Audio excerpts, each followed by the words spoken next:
I wake up to sunlight slicing through the blinds. It's soft, golden, perfect. Birds chirping, coffee brewing downstairs. I breathe in, thinking, this is it. Another perfect morning. David's in the kitchen before me, shirt crisp, tie perfectly knotted, hair exactly the way he likes it. He smiles when he sees me, that charming smile everyone admires, but I know it's a mask. Always a mask. Morning, love, he says, his voice smooth. Morning, I reply, pouring myself coffee. He leans against the counter, watching me, not a loving look, an assessment. You look nice, he says, eyes flicking over me. That dress, I hope it steps appropriate for tonight. I force a laugh. It steps fine, David, comfortable and professional. His smile tightens.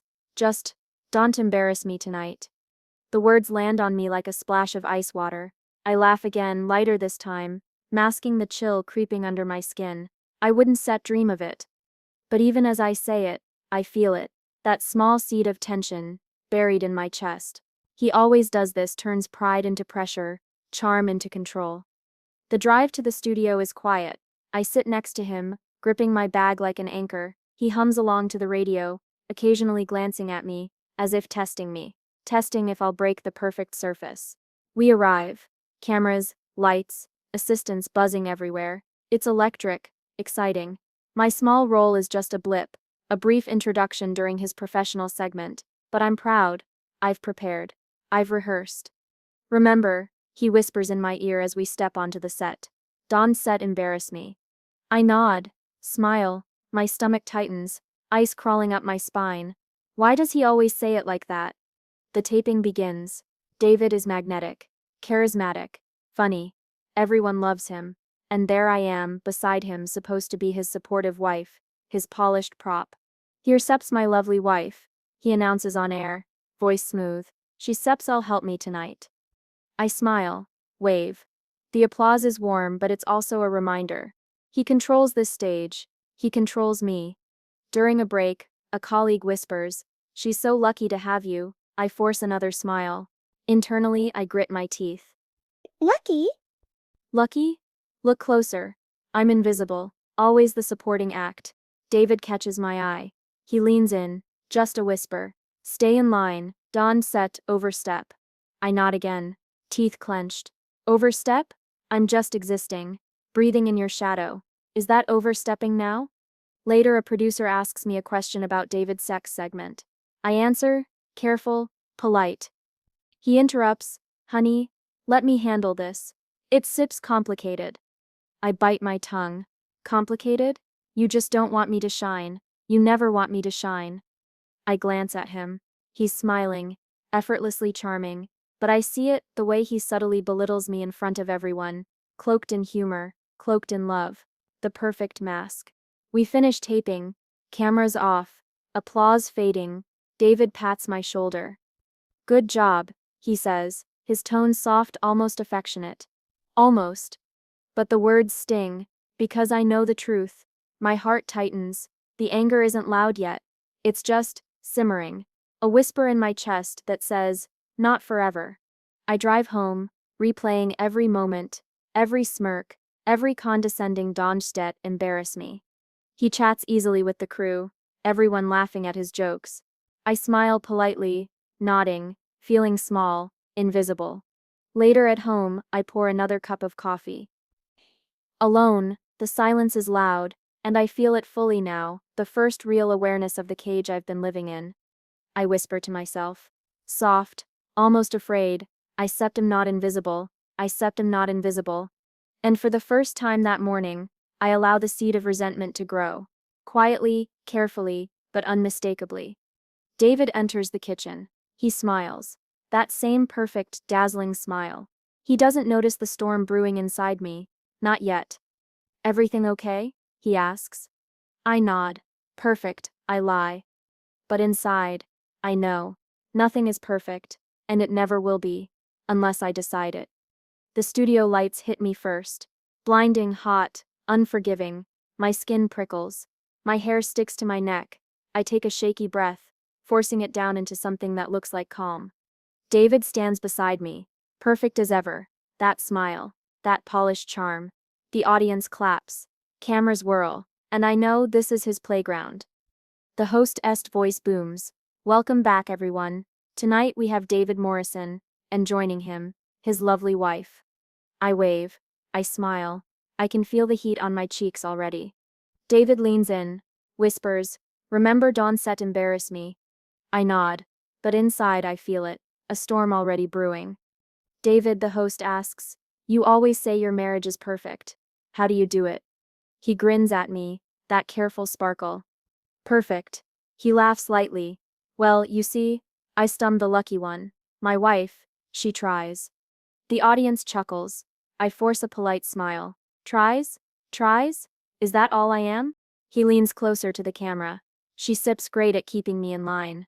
Honestly, sometimes I wonder how she does it. Laughter, warm, full echoing, but my stomach twists. He's not joking. He's mocking. I bite my lip. No. This can set be happening. The host, oblivious, nods. Sounds like a happy marriage to me. David chuckles again.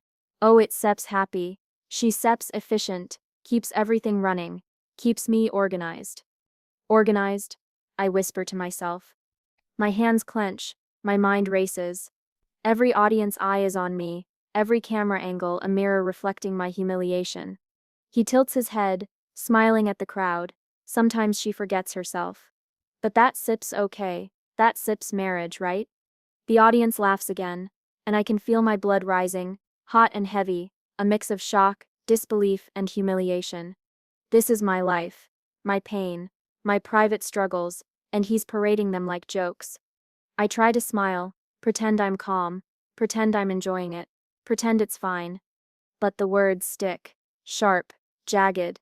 Don't embarrass me. He's not afraid of embarrassment, he's creating it, and I'm the target. The host moves on to a lighter question. So what's one thing you love most about each other?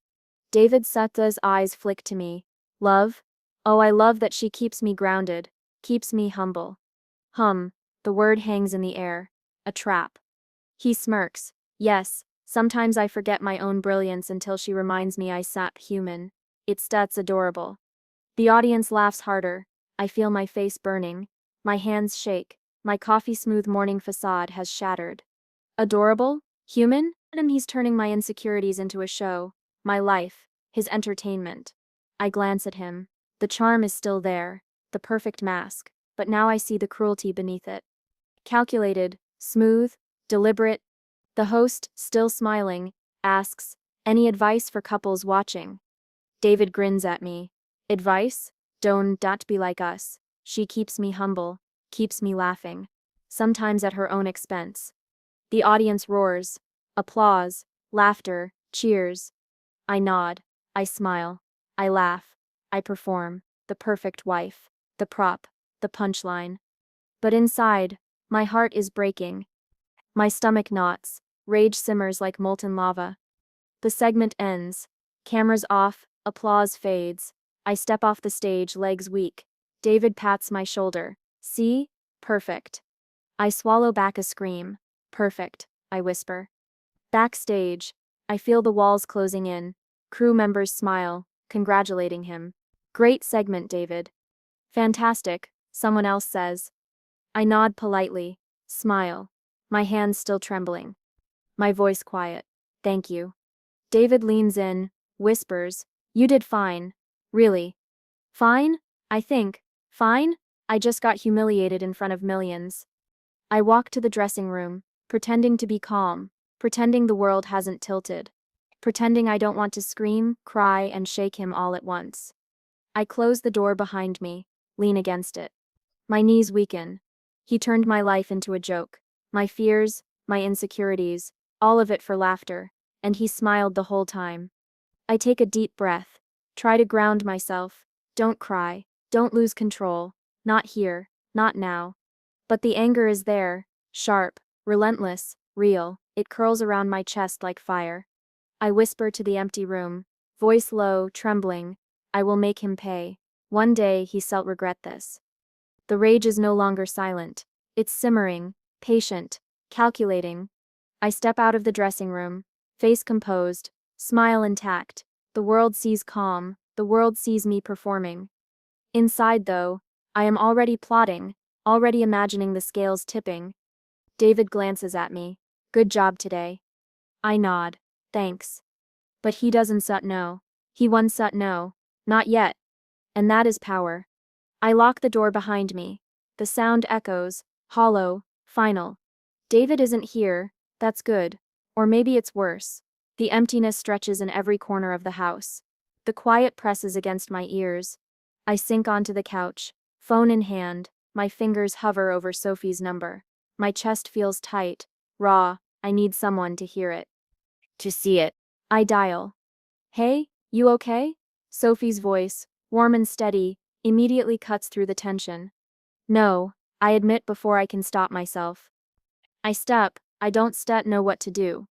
What happened? Her voice softens. I close my eyes. The studio flashes behind my eyelids. Lights, cameras, David smiling like a king, and me burning, small, exposed. He humiliated me, Sophie. On live TV, millions watching, and I laughed. I smiled. I was supposed to laugh. Pretend it's okay. Sophie Sep's sigh comes through the line. Abdul, that Sep's awful, I Sep's so sorry, I can Sep's supplicative even imagine. I squeeze my eyes shut, feeling tears prick. I thought our marriage was real, perfect. But it's Sep's all performance. And I let it happen. I let him control how the world sees me. And maybe I let him control me. Sophie is quiet for a moment. Then you such are not alone. You such are not the problem here. He suchers cruel. That sucher is on him. I nod, though she can see it. I keep replaying it in my head. Every word, every smirk, every laugh, and I keep asking myself, how did I not see it before? How did I let it get this far? Sophie Sep's voice is firm. Because he Sep's good at hiding it. That Sep's what people like him do. But you see it now, and that Sep's power. Power? I echo. The word feels foreign in my mouth. My voice trembles.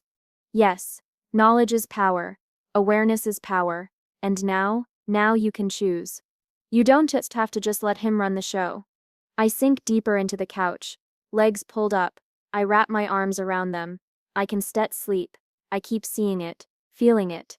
Every laugh, every applause. It steps like it steps burned into my brain. And the worst part, I didn't even fight back. I just froze. You shall fight back, Sophie says softly. Not now, but soon, you shall plan. You shall rise. You shall rise. You shall rise. You shall rise. You shall rise. Her words ignite something in me. Something quiet, smoldering, not just anger, but clarity. I think about my mornings, my evenings, my constant efforts to smooth his image, my complicity. My silence. I let him erase me, I whisper. I let him make me invisible. And part of me feels guilty for letting it happen. That guilt? It steps natural, Sophie reassures. But don't let it chain you. You stronger than this. You always been strong. And you are awake now. That's what matters. I nod again. I keep thinking, if I had just spoken up, just said something, just anything, maybe it wouldn't have gone like this. But I didn't I let it happen. And now, I don't want to just survive. I want freedom. Real freedom. Sophie is quiet. Then that's your first step. Decide that you deserve it. And the rest, you will figure it out. I hang up. The phone feels heavier in my hand. My living room is silent again, but the silence is different now, less hollow, less suffocating. I walk to the window, staring out at the city lights. My reflection stares back at me. The woman who smiled, laughed, and pretended. The woman who let her life become a punchline. But now, I notice the edges of something else. A spark, a plan, quiet, patient, calculating. I can't erase what happened, I think, but I can decide what happens next.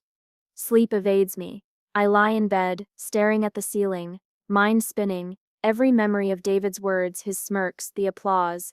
They play like a loop, but beneath the hurt, beneath the humiliation, I feel it. A small, fierce ember. Not revenge yet, not action yet, but the first glimmer of liberation. He thinks he owns my story. I whisper to the darkness. He doesn't, not anymore. The night stretches, my thoughts sharpen, obsessive, yes, painful, yes, but also clear. Tomorrow?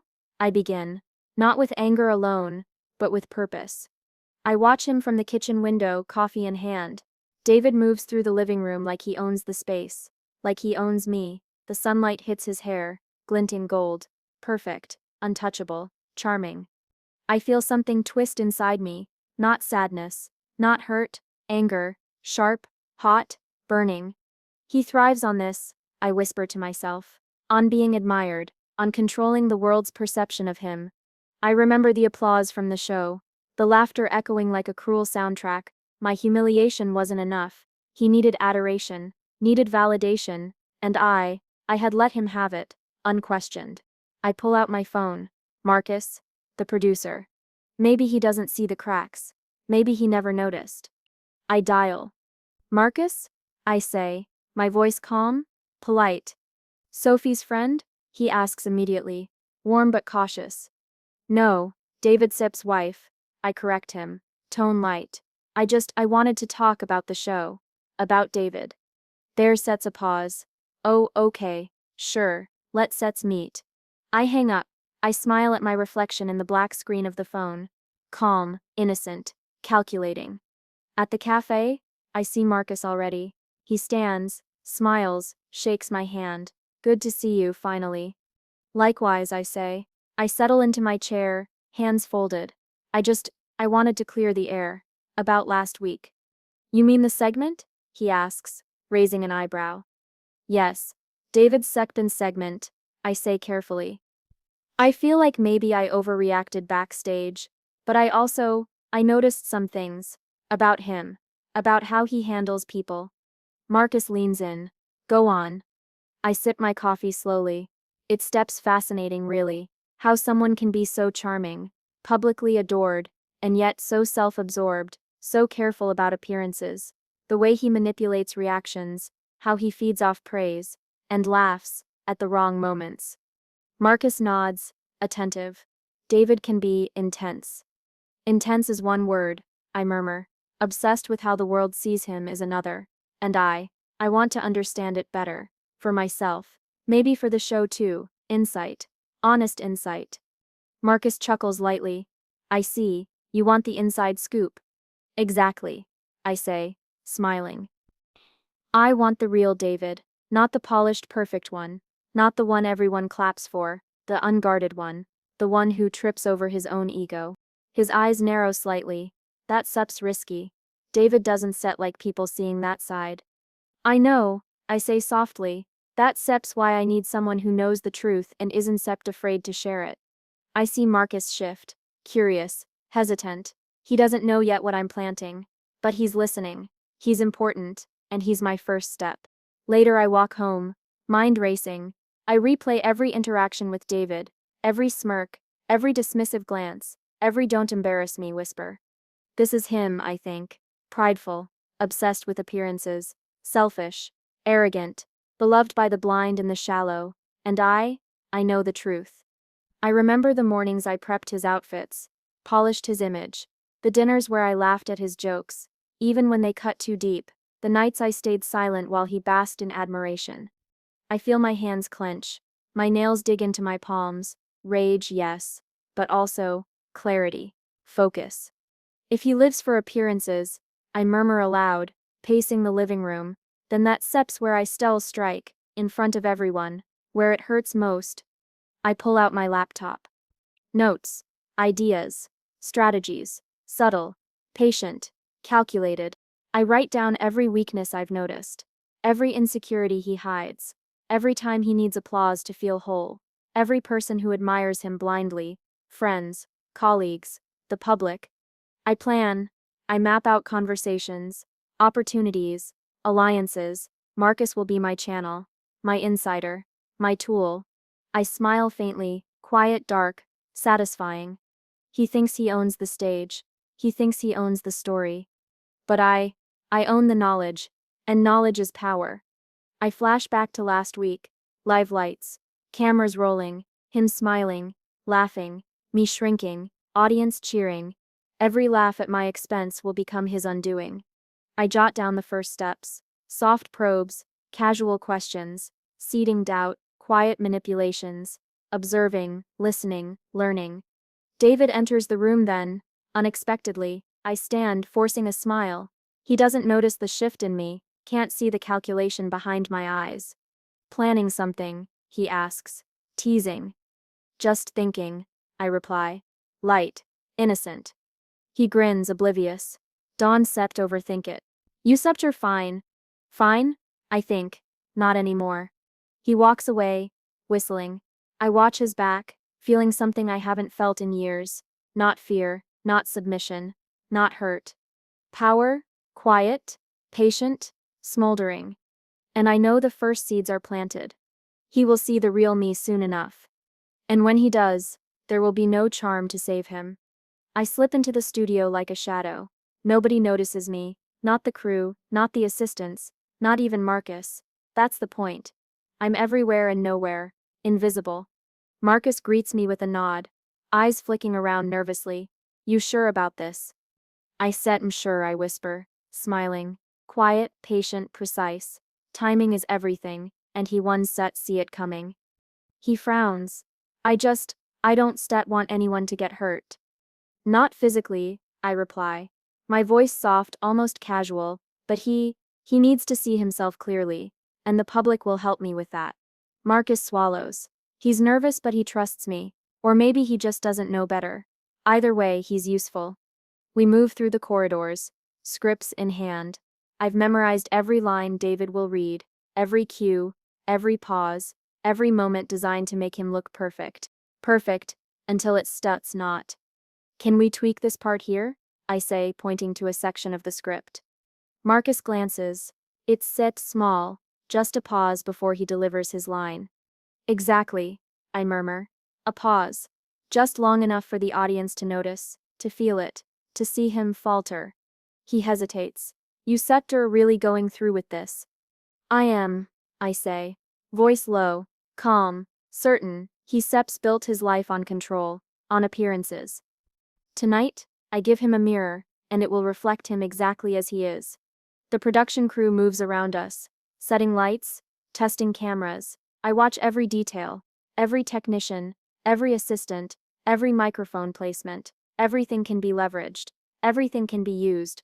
I whisper to Marcus, shift the timing of the camera here. On this line, make sure the spotlight hits him.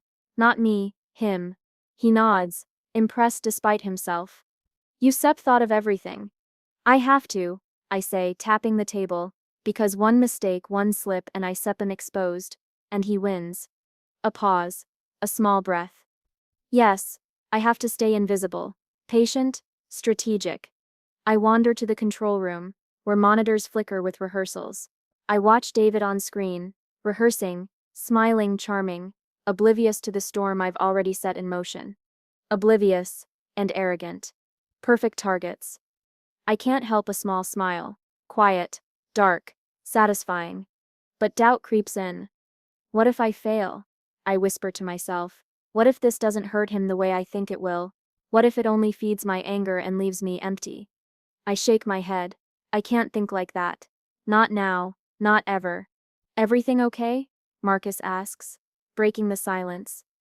I glance at him. I fine, focused. This is all about control. And tonight, I take some of it back. He nods, still uneasy.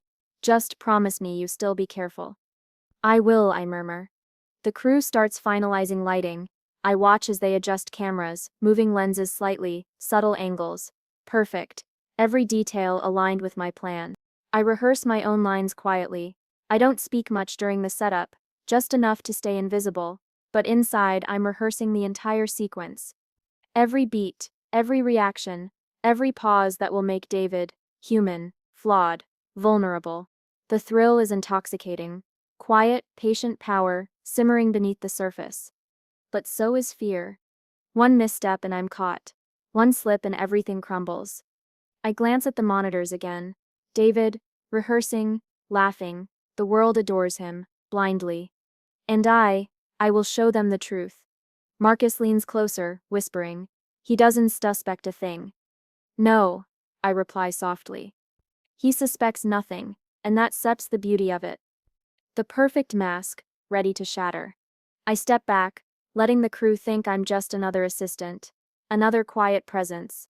But I'm orchestrating everything: timing, placement, reaction, each element carefully calculated to make him falter in front of the audience he so desperately wants to impress. My heartbeat accelerates.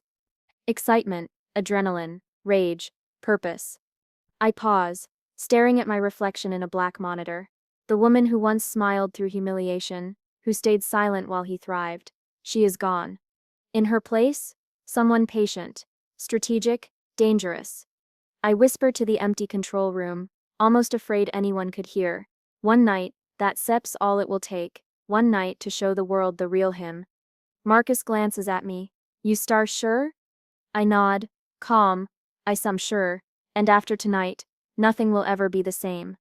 The final checks are done, cameras rolling, lights locked, microphones live.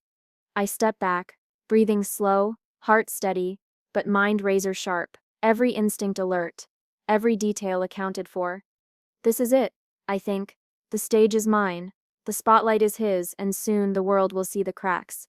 The real David, the one he hides. I take one last breath, steadying myself, calm, invisible, patient, ready, and I wait. The studio buzzes with energy. Cameras spin, lights blaze, the audience chatter hums in my chest like electricity. I breathe slowly, calm, invisible, focused, every detail rehearsed, every cue mapped. Tonight the stage is mine, quietly, carefully. Marcus gives me a nod. Go. David strides onto the stage, all charm, all confidence. The audience erupts. He smiles, dazzling, flawless, perfect. Until now. I watch him, hidden in plain sight. Every laugh, every glance at the cameras, every wave to the crowd, it all fuels him. I can see it in his posture, the tilt of his head, ego inflated, arrogance shining. Tonight, he announces, voice strong, I want to share a little story about our marriage, about me. The audience leans in. Anticipation builds. I feel my pulse quicken. I whisper to Marcus, who sits crouched beside the console. Now. He presses a button. The teleprompter flickers. Words I planted scroll across it. Not for David, but for the audience. Subtle, sharp, revelatory. David reads. Unaware at first, the audience quiets. Murmurs ripple like a wave. Wait. What? David stammers. His perfect smile falters. I feel it. A thrill, sharp and sweet. The first crack. The audience gasps. Cameras catch his hesitation. Every eye is on him. Every applause line he counted on disappears. I whisper to myself, soft, almost afraid of the power in my voice. This is it. The perfect mask breaking. David Sepp's charm wavers. He stumbles through lines trying to recover.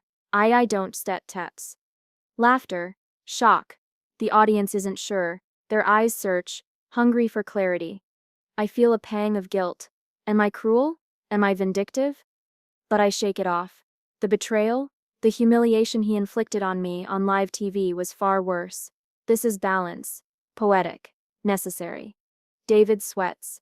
His eyes flicker across the stage. He looks at me, bewildered. Searching, smiling, no. Confused. Vulnerable.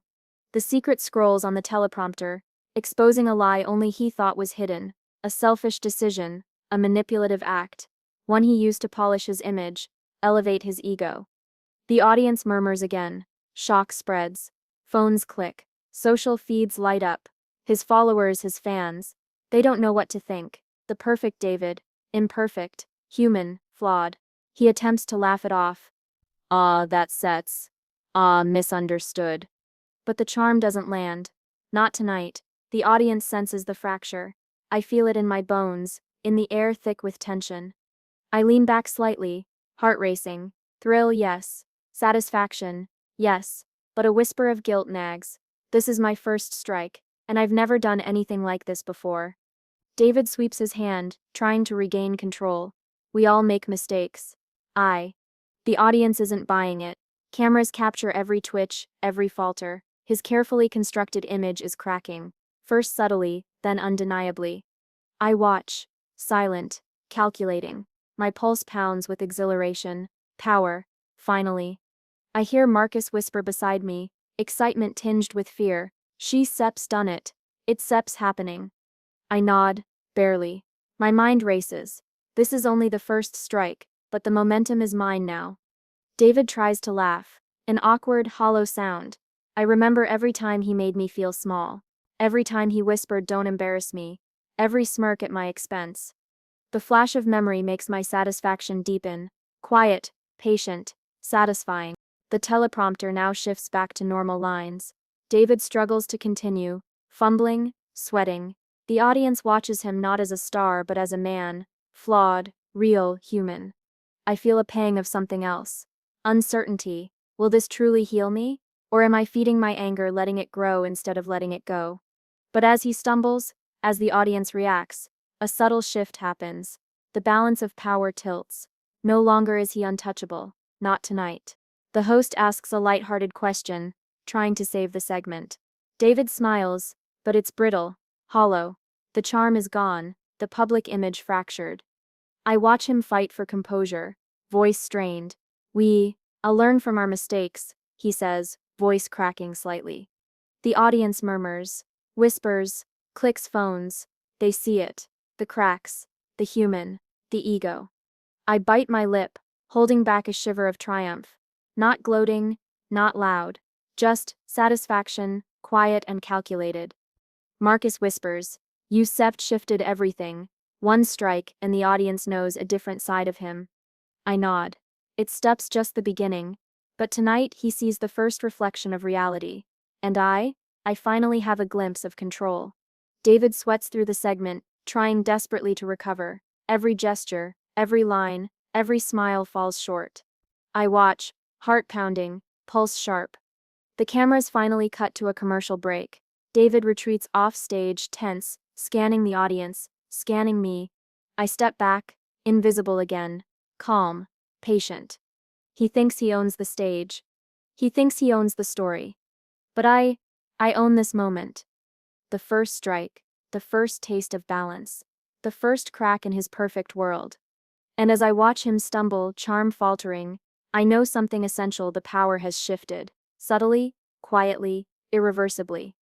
I watch from the corner of the room, coffee in hand, as the messages roll in.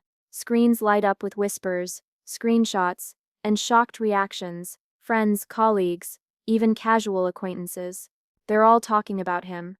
About David. "Did you see the segment?" One friend asks another, voice low but urgent. "Yeah, I can believe he said that," the other replies. "All that charm and he seps." They don't know the half of it. I sip my coffee slowly, letting the words wash over me. The power shift is real. Subtle, yes, but undeniable. David paces in the next room. I hear the familiar rhythm of his agitation, the click of his shoes, the muttered curses. He's trying to regain control, trying to spin the narrative. I can help but smile faintly. "Marcus." I hear him shout, though I can see him. "Did you explain? Did anyone?" "Yes, David," Marcus says, calm but firm. "They saw, the audience saw. The feeds went viral. People are talking, and they are not all on your side." David stops, frozen mid-step. No, they can stet. "They already have," Marcus interrupts. "Friends, colleagues, even sponsors. Some are distancing themselves." I feel a thrill, sharp and cold. The man who built his empire on appearances, on loyalty bought through charm, suddenly vulnerable. I hear a knock. My sister Sep's voice, soft but sharp. "David, can we talk?" "Not now," he snaps. Busy. "Important things." She interrupts. "This is important. All of it. People are noticing. They are asking questions." His jaw tightens. "I can fix it. I always fix it." "You can fix this," she says quietly, carefully. "Not the way you think. Not the way before." I pause, absorbing the scene from the kitchen doorway. Triumph, yes. Satisfaction, justice. But also, something else. A pang, a realization. Some innocence is gone. Some trust. some illusions of love, of marriage, shattered. I remember the mornings we shared coffee, the evenings we laughed quietly, the whispers of I love you that felt real. They're not gone, but they're altered, burned by the revelation of who he truly is. David, his mentor, chimes in, voice heavy with disappointment. I don't understand. Is this really you? I thought I knew you. David opens his mouth, but no words come. His charm fails him again. The mask slips further. I sit back, letting the tension roll through the room. Every crack, every falter, every whisper of doubt, it's mine. My patient work, my subtle orchestration. And yet, my heart tightens. This is not just revenge, I think. This is exposure. This is truth. And even though he deserves it, I can't pretend it doesn't hurt too. David glares at me suddenly, eyes sharp, accusatory. You did this. You've been planning. I shrug, calm, innocent, calculated. I just told the truth. That sips all. Truth? His voice breaks slightly. You humiliated me, publicly. Humiliated? I echo softly. Or finally revealed what everyone suspected. What you hid behind charm and charisma. His lips press into a thin line. Silence fills the room. Friends and family watch. Unsure, tense. I watch him unravel, each word and look peeling away the layers he spent years constructing. This is the power of revelation, I think. The subtle shift from admiration to doubt, from control to uncertainty. A friend speaks cautiously. David, maybe we need to rethink some things. You've been different lately. This behavior. David shakes his head, desperate, trying to reclaim footing. No, you are all misunderstanding. But the murmurs continue. The whispers grow louder. Friends glance at each other, nodding, questioning, distancing. I feel it. The tide has turned, subtle but unstoppable. I step back into the quiet of the hallway, arms crossed. Triumph tastes sharp on my tongue. Sweet, necessary. But the sting of loss is beneath it. A quiet sadness I hadn't expected. I am changing too. Hardened, patient, calculating, observing, not the same woman who once laughed at his jokes, who once stayed silent through humiliation. I remember Sophie's voice, steady, warm. You're awake now, that's power. Yes, awake, powerful, but altered. I glance back at David, his face is pale, tense, eyes darting, friends whisper, family questions, the world he controlled so perfectly is cracking, piece by piece. And I am the catalyst, invisible, strategic, patient. I inhale slowly. The satisfaction is tempered with grief. Some of what I loved, some of what I believed, is gone forever. But what remains is real, sharp, true, controlled, mine. I whisper to myself, quiet, almost mournful. It studs, the mask is falling, and I am free. The door slams behind him, echoing through the apartment like a warning. I hear his breathing, sharp, ragged, a mix of rage and disbelief. You did this, he spits, voice low, dangerous. All of it, you planned it. I lean back against the counter, arms crossed, calm. Yes, David. Every word, every pause, every moment. He storms closer, fists clenched. Do you have any idea what you've done? My reputation, my career, everything. I watch him carefully, not scared, not apologetic, just observing, patient, calculating. You humiliated me, he says, voice cracking slightly, publicly. Everyone saw, everyone. And yet? I reply softly, almost mournfully, you've been humiliating me for years. Private jokes, whispers, condescension, your charm hid the cruelty. But tonight, the world saw you, the real you. He stops, breathing heavy, eyes searching mine, trying to find a flaw, a weakness, something to break me. There's nothing, I whisper. I've always been here. I just waited. David laughs bitterly, almost deranged. You waited? You became this calculated, vengeful. Yes, I interrupt, voice firm. I became someone who doesn't shrink, someone who takes back control, someone who refuses to be invisible while you bask in adoration, while you turn my pain into entertainment. He shakes his head, stepping closer. Do you even feel guilty? Remorse? I consider it. A flicker of guilt passes through me, Brief, sharp, but I push it aside. No, not for what I did, not for exposing the truth. The guilt is yours, David, for every time you mocked me, every time you whispered dead and set embarrass me, every laugh at my expense. His hands drop, defeated, and for the first time I see it regret. Real regret, fear even. I didn't think, he stammers. I thought people would understand. They understood, I say softly, letting the silence fill the room. They just finally saw what I kept known all along. You thrive on appearances, David, on control, on admiration. But you forgot one thing, truth always surfaces. His eyes flash, a mix of anger and shame. You stir relentless, ruthless. I can believe. You should believe it, I reply. Because this isn't about revenge, not really. It's about me, reclaiming myself, reclaiming my voice, my dignity, my life. He takes a step back, rubbing his face. I can see him unraveling, the man who once controlled everything, now unmoored. I didn't realize, his voice drops to a whisper. I didn't realize how much I hurt you, how much I broke you. You did, I say, steady, calm, and now, the mask is gone, and so is the old us. This is what freedom feels like, painful, bittersweet, necessary. He collapses into the chair, hands over his face. I sit opposite him, quiet, watching, observing. The rage he brought into my life, mirrored back at him, softened only by the clarity of exposure. You orchestrated this perfectly, he admits finally, voice hoarse. Every detail, every timing. I learned from you, I say quietly. Every subtle move, every manipulation. I observed, I waited, I calculated, and now, I act. David lifts his head, eyes wet, red-rimmed. Do you hate me? I don't know if hate is the right word, I whisper. I feel liberated. Angry? Yes. Painful memories? Yes. But hatred? No. I feel awakened. I see clearly. And I will never let someone dim my light again. He slumps back, silent, broken. I sense the gravity of what has just happened, the moment of reckoning.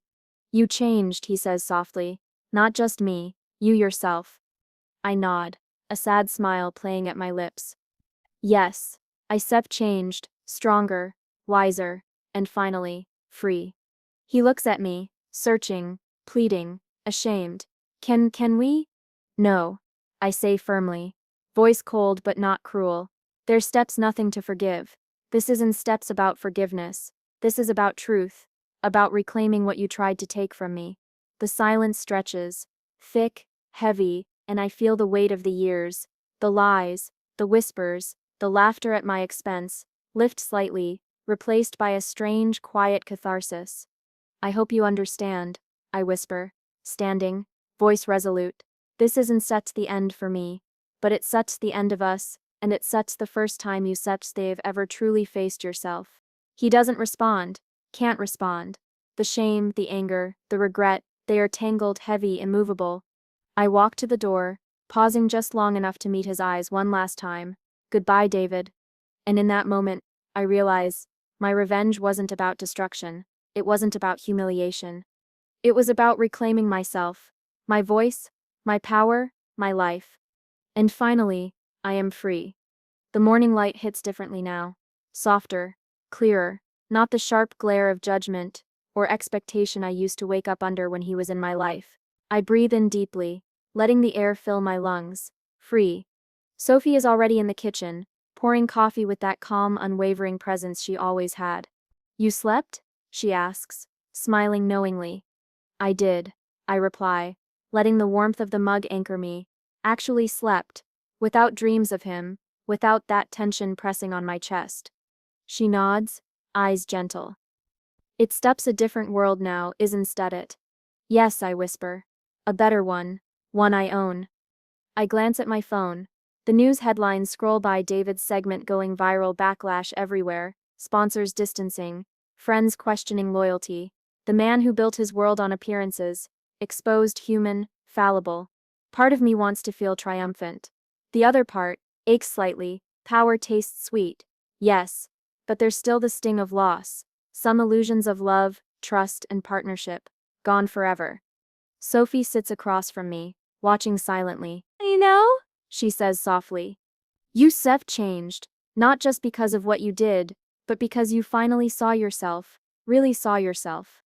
I look away, tracing the rim of my cup. I see her now. The woman who stayed silent too long, who let someone else define her value. She's gone. And in her place, I's grown, stronger, smarter, wiser. Good, Sophie says, a smile creeping in. Because you deserve that, every ounce of it. I take a deep breath, letting her words sink, and I think about the scars. They're still there. I touch the faint lines on my wrists from years of emotional tension, the echoes of sleepless nights, of second-guessing myself. They're part of me, a reminder of what I endured, but now they're not chains. They're proof that I survived, that I rose. I hear a knock at the door. A few new allies, people I've met along the way, impressed by the courage of my first strike, intrigued by my strategic mind, stand there tentative yet hopeful. We wanted to check in, one says. See how you're doing. Offer help, partnership, even. I smile. A real wide smile.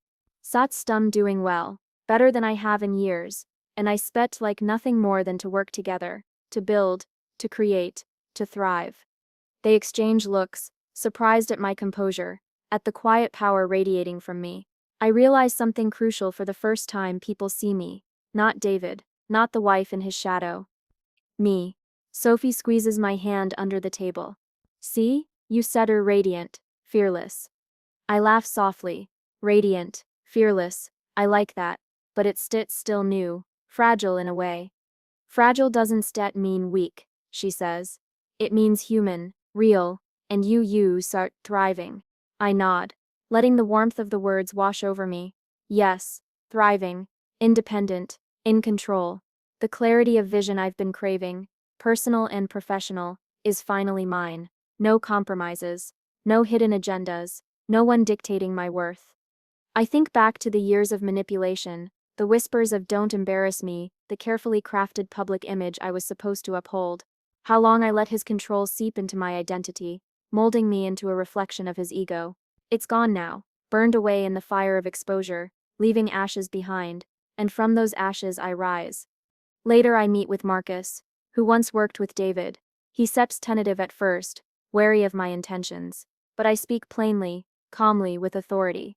I's learned a lot about manipulation, about power, and I intend to use it wisely, from now on, for me. He nods slowly. I can see that. And, you've got my support, completely. Even the thought of David lingers in my mind.